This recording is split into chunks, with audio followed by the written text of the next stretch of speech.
How's it going, everybody? I am ZBilbs, and I'm back here today with another Metal Albums Ranked video. And today I'm going to be ranking the 8 studio albums by Mastodon. Now, these guys are absolute juggernauts in the metal scene. They have some of the most iconic albums of all time. They're have great, just diverse variety of albums. They're great in progressive metal, groove metal. They're hard to define, but they're absolutely excellent band, and it was super fun going through their albums. One thing I will say, one word of warning, is that if you are a hardcore Mastodon fan and you're very particular about certain albums that are more praised than other albums and that they should be near the top, you should probably click off this list, because you will not like it. This is going to be very controversial. I already know. The two generally seen as the two worst Mastodon albums, I'll already spoil, they're my 1 and 2 favorite. And one album that's usually seen as in the top 3 Mastodon albums is my least favorite. So if that's going to be a problem, I apologize. I'm still kind of a metal normie, so that's my excuse, but I'm not going to lie to myself or you guys in what my opinions are. But that being said, I think all Mastodon albums are good, but I do definitely have preferences. But without any more preamble, let's just get going into the list. Starting off at number 8, let's just rip the Band-Aid off. I have got Blood Mountain.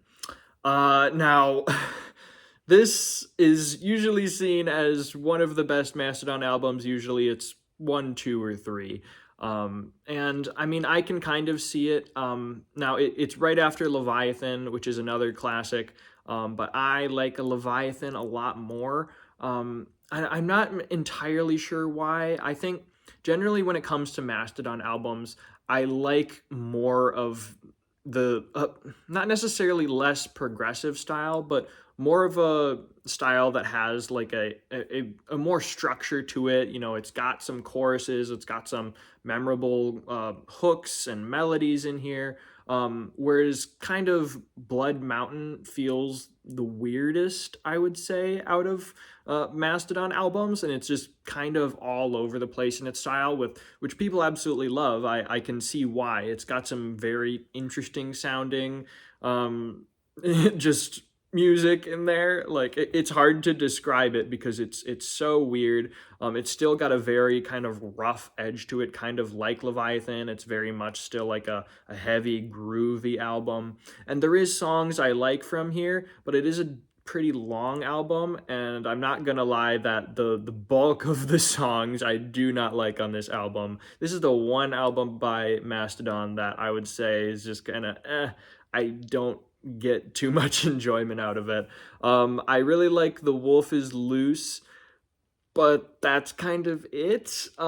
There's other solid ones like Colony of Birchmen, classic. This Mortal Soil, Siberian Divide, Hunters of the Sky, Sleeping Giant. So there's a lot of like decent ones, but there's very few. Besides The Wolf is Loose, I really wouldn't come back to anything in this album. It's just kind of too weird, too out there. There's one song where it's like, what is it, like Blade Catcher, where it's like, and it's just like, I don't know why people like that, but that's just me. It's an interesting album if nothing else. So comment below, why do people love this album? I don't quite get it. It's just a little bit too strange that, you know, yeah.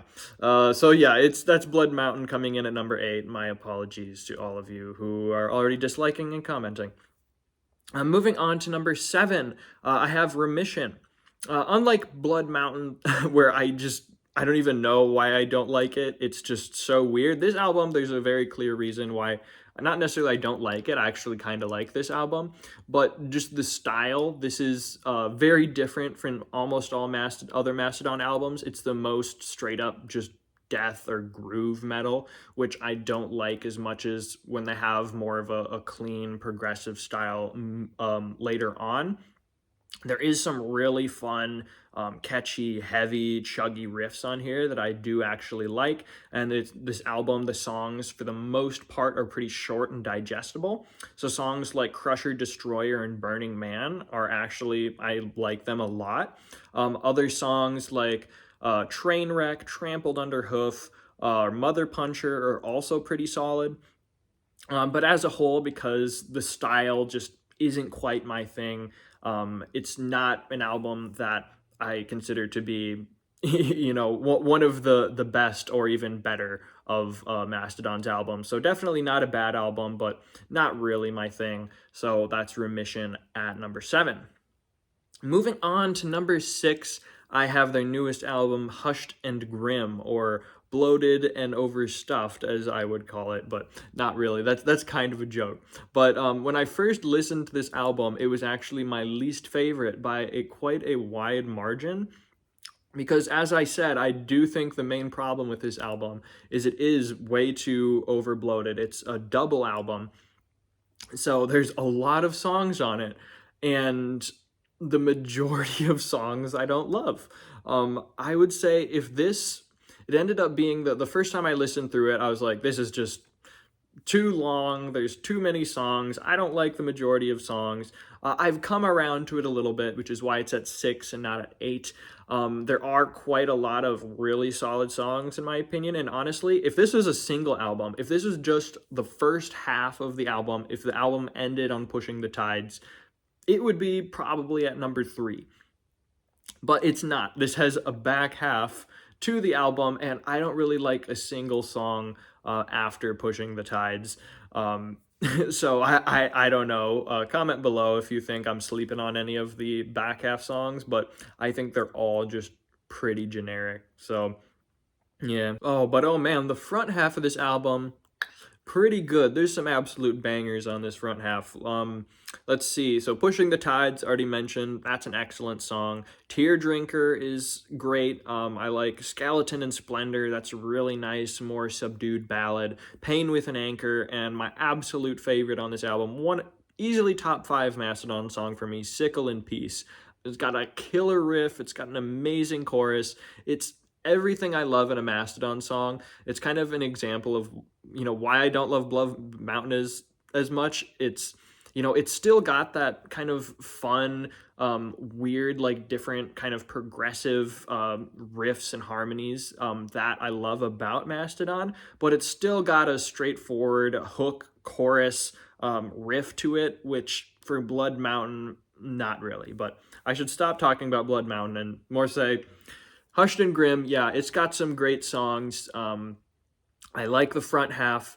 It would be a lot higher, but I think it's definitely dragged down by having a weak back half, which ultimately makes it so that it's a good album. I like it a fair bit, but it's definitely not as high as it could or should be. Moving on to number 5, I have Emperor of Sand.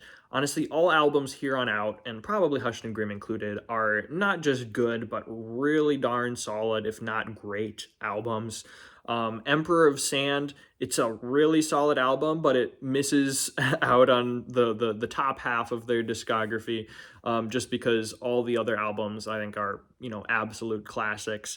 Even the top 2, which most people don't like. But yeah, Emperor of Sand, this is just a really consistent album in quality. There's not too much new here that like really blows your mind. Like if you'd listen to all of the previous Mastodon albums, then I think this is you know what you're getting into, but that doesn't mean it's any worse. Unlike Hunter and Once More Around the Sun, it's a little bit less mainstream. It's starting to get a little bit more weird in its harmonies and stuff, and it's progressive sound style, which for better or worse, depending on what fan you are. For me, I like almost every song on here, but there's only like one that I absolutely love. I love Steam Breather. That's one of my favorites. I also really like Show Yourself. But other than that, most of these songs I think are just good and solid, but not anything I would really come back to over and over. Like Sultan's Curse, Roots Remain, Word to the Wise, Ancient Kingdom, all solid songs. Not really a song I see myself re-listening to all that much. So Emperor of Sand, it's a solid album, but nothing I really see myself coming back to too often, so that's why it's coming in at number 5. Moving on to number 4, I have Crack the Skye. This is where we get into the absolutely, excellent classic albums. This one, is one of their most well-revered, well-regarded albums for good reason. There's not a single miss on this album. Every single song is really good and classic for a lot of people. It's not any higher for me because this is like where they changed their style and made it more just straight up progressive metal. So there's a lot of weird stuff in here, for better in some cases and for worse in other cases. Not saying there's any bad stuff, but there's a lot of songs on here where it's like I like it and I appreciate what they're doing. Will I come back and re-listen to this? Probably not. Like, for example, The Czar and Last Baron are really long songs, and I like a lot of stuff in there. Am I gonna re-listen to those songs much? Probably not. Really, the only songs that I think are like truly like top tier, I'd come back and re-listen to them a lot. Crack the Skye, the title track, really solid. Oblivion, the opening song, is fantastic, one of their best, and Divinations is also, I think, easily a top 5, top 10 Mastodon song. It's my favorite on the album. So it's a really good album. I can see why a lot of people would put it at number 1 or number 2, but for me, it's a little bit too weird.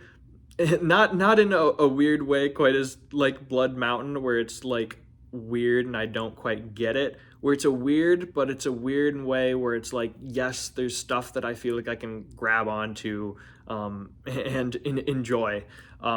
So still a great album, but there are more that I like more.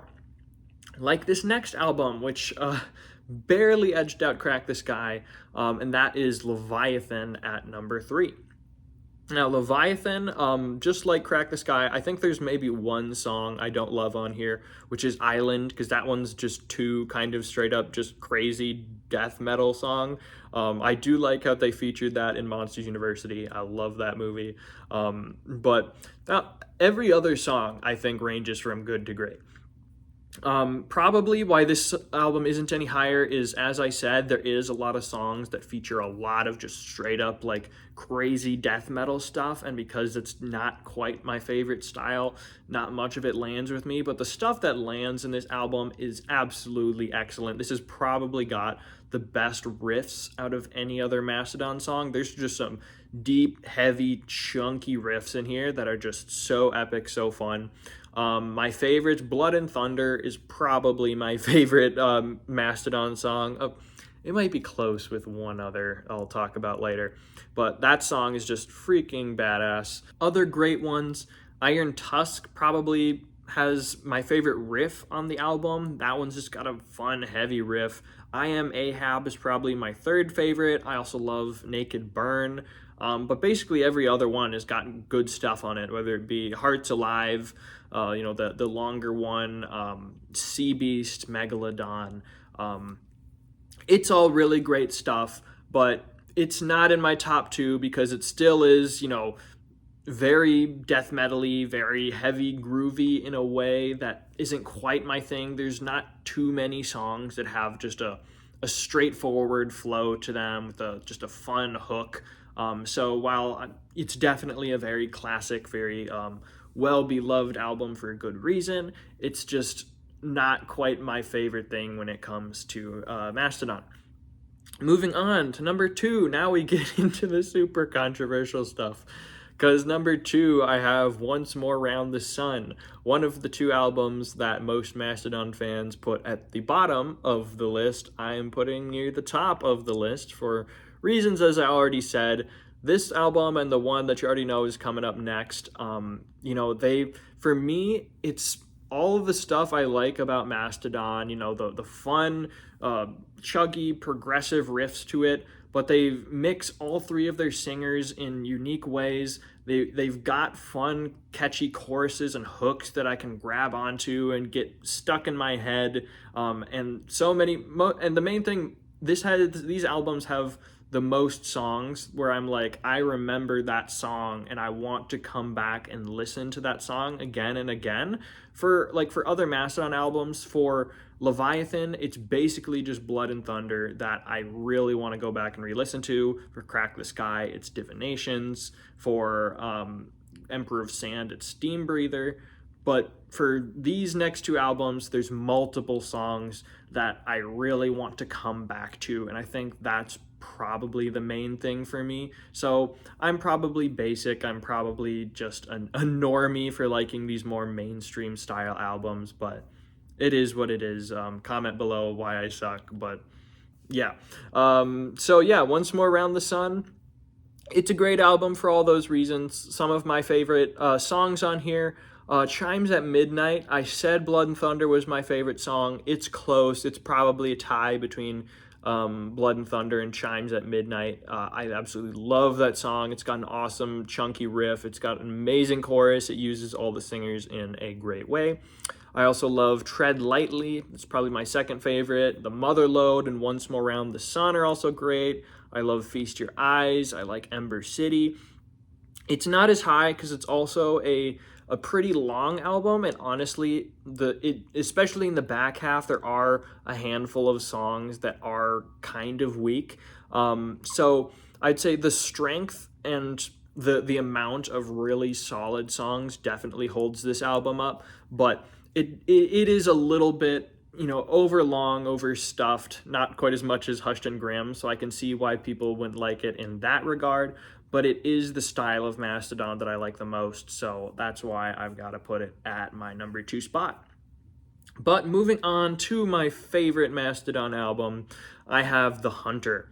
The exact same reasons as I said for Once More Around the Sun. This is just my favorite style of Mastodon. It's got the hooks, it's got just the fun, catchy riffs. It's a little bit more mainstream, but, you know, I'm basic, so I guess that's what I like the most. This is Metal Trenches. He hates this album, so I guess that shows you he just has more refined metal taste than I do. You know, as I get older and wiser, who knows? This list might completely flip flop.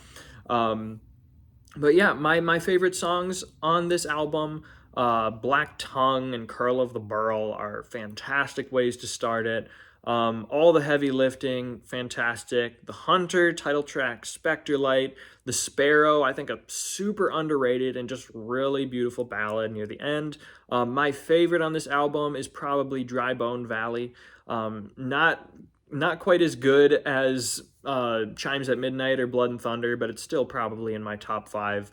It is more of a, you know, ballady type song, but maybe I like those more, you know, whatever. So it is great consistency. I think it has probably even a little bit better consistency than Once More Around the Sun, which is why I give it the edge. But both albums are fantastic, but I'm giving Hunter my number 1 spot, and you know, I'm probably wrong, but yeah.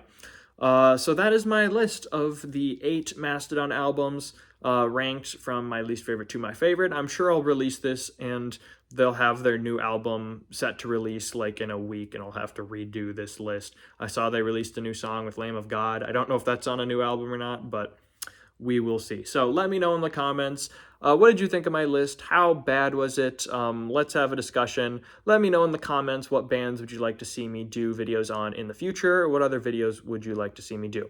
But if you made it this far, thank you so much for watching, and I will see you in the next one.